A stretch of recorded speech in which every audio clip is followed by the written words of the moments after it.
Assalamualaikum students, hope you all are doing well. So today we are going to solve exercise 1.4 example number 1 Maths 11 National Book Foundation. तो first example यहाँ पे लिखी हुई है कि find the modulus and principal argument of the following complex numbers.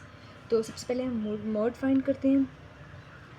Under root X का square plus Y का square means X का स्क्वायर मतलब रियल नंबर का स्क्वायर और वाई का मतलब इमेजिनरी नंबर का स्क्वायर। ठीक है, तो रियल नंबर है थ्री का स्क्वायर, अंडर रूट 3 का square because it is in under root, and this 1 का स्क्वायर। इस देखें A square plus B square, तो ए जो है वो अंडर रूट 3 है तो उससे उसकी स्क्वायर कट गई तो अंडर रूट 3, इसमें अंडर रूट 3 बच मतलब 3 बच गया सिर्फ, और 1 का स्क्वायर 1 ही होता है। Then are is equal to under root 4 then is equal to 2 and R is equal to 2। Then अब हमें क्या फाइंड करना है, प्रिंसिपल आर्गूमेंट। प्रिंसिपल आर्गूमेंट हम सबसे पहले जो है पहले जो एंगल है वो निकालते हैं, देन फिर हम प्रिंसिपल आर्गूमेंट निकालते हैं। तो जो मैं एंगल निकालूंगी मैं उसको अल्फ़ा से शो करूँगी। Okay, tan inverse y over x। ठीक है, tan इनवर्स y क्या है 1 and 3, 1 over 3। Then students with the help of calculator मैंने tan inverse 1 over under root 3 निकाला था तो वो निकला था 30। देन मुझे उसको रेडियन में कन्वर्ट करने के लिए मैंने उसको पाई और 180 से मल्टीप्लाई किया, then it will become pi by 6। Okay, तो ये इस तरह आएगा आंसर इसका। अब जो है मैंने एंगल निकाल लिया है, अब मैं जो है वो principal value of argument find करूँगी। स्टूडेंट्स देखें, प्रिंसिपल वैल्यू ऑफ आर्गूमेंट के लिए आपको जो कोऑर्डिनेट का पता होना चाहिए, यानी फर्स्ट क्वाड्रेंट में जो आपने अल्फ़ा निकाला है ना, मतलब यहाँ पे जो प्रिंसिपल वैल्यू ऑफ आर्गूमेंट होगी उसको आप थीटा से शो कीजिएगा। ठीक है, तो जो यहाँ पे जो प्रिंसिपल वैल्यू ऑफ आर्गूमेंट होगी ना वो अल्फ़ा ही होगी। सेकंड क्वाड्रेंट में क्या होगा, जो आपकी प्रिंसिपल वैल्यू ऑफ आर्गूमेंट होगी ना वो होगी minus alpha plus pi. Okay, and then जो आपकी प्रिंसिपल वैल्यू ऑफ आर्गूमेंट होगी वो होगी pi sorry alpha minus pi, and then in four quadrant होगी theta is equal to minus alpha. अब आप देखिए यहाँ आपका क्वाड्रेंट कौन सा है, फर्स्ट क्वाड्रेंट है क्योंकि एक्स और Y both are positive. So first quadrant में थीटा की वैल्यू ही जो होती है वो अल्फ़ा मतलब अल्फ़ा की जो वैल्यू होती है वही थीटा की वैल्यू होती है। तो इस तरह जो यहाँ पे principal value of argument of Z होगी वो थीटा की इक्वल ही है। सॉरी इट्स अल्फ़ा, मैंने इसको अल्फ़ा से शो किया हुआ था ना।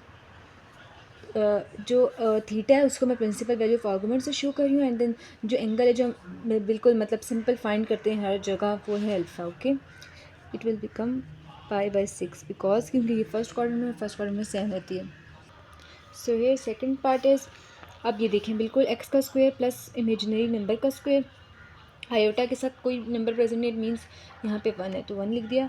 अब देखें इसकी जो स्क्वायर है ये इस स्क्वायर रूट से कट गई और माइनस का स्क्वायर जो है वो प्लस में चेंज हो गया, देन ये 3 हो गया, एंड देन ये पॉइंट का square is 1, then it becomes 4 and then are is equal to 2।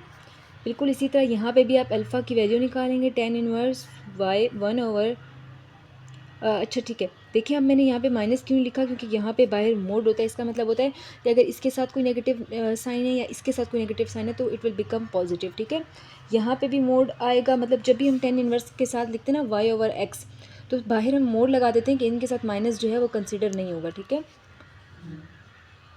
tan inverse 1 over under root 3 ये बन जाएगा। सो अल्फ़ा जो है वो पाई बाय 6 आ गया। अब देखें जो इसका क्वाड्रेंट है ये कौन से क्वाड्रेंट में एक्स की वैल्यू नेगेटिव है और वाई की वैल्यू पॉजिटिव है, तो ये सेकंड क्वाड्रेंट है। तो मैंने आपको बताया कि थीटा जो है वो रिप्रेजेंट कर रहा है principal value of argument of Z को, माइनस अल्फ़ा प्लस पाई। ठीक है, तो अल्फ़ा की वैल्यू क्या है pi by 6 and then plus pi, LCM लेंगे, theta is equal to minus pi plus 6 pi over 6, so it will become 5 pi over 6।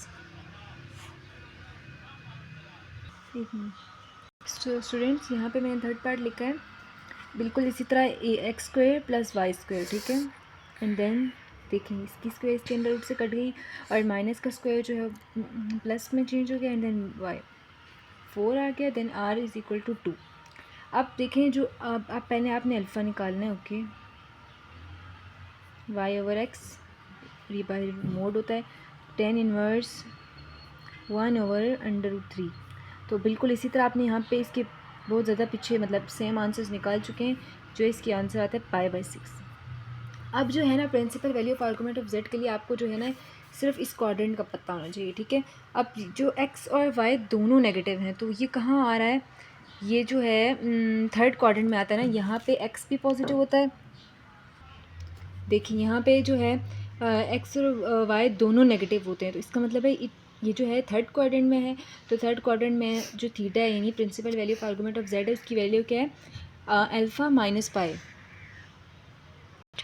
सो ये मैंने फार्मूला लिख दिया है अल्फ़ा माइनस पाई, ठीक है। तो अल्फ़ा की वैल्यू जो है वो पाई बाई 6 है, and pi then LCM then theta is equal to pi minus 6 pi और 6, then it will become minus 5 pi over 6। Hope students आप लोगों को समझ आई होगी एग्जाम्पल। अगर आप लोगों को समझ आई तो प्लीज़ लाइक करें, कमेंट करें एंड शेयर करें, and also subscribe my channel. Thank you. अल्लाह हाफिज़।